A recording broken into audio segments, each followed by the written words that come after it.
shule. Mwaka 96 nilikuwa darasa la 5, nikaacha shule. Nikaanza kufanya biashara ya kashata za machicha ya nazi zile. Nisikilize vizuri.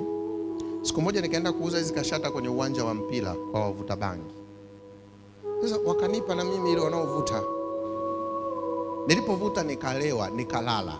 Kwa hiyo wale jamaa wakala kashata zangu zote. Na pesa nilizonazo wakachukua. Nikaamka saa 8 usiku.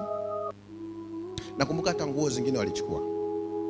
Niliporudi nyumbani, kumbuka mama anaumwa, anasubiri kufa. Yaani unamuuguza mgonjwa ambao lazima afe na unajua lazima afe.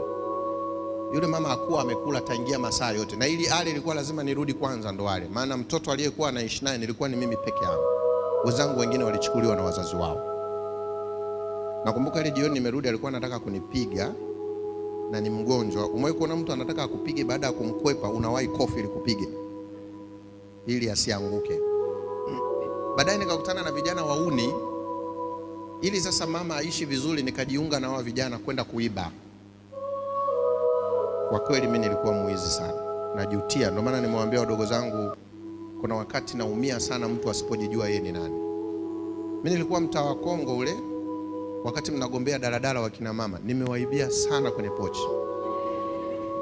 Lakini nimeacha.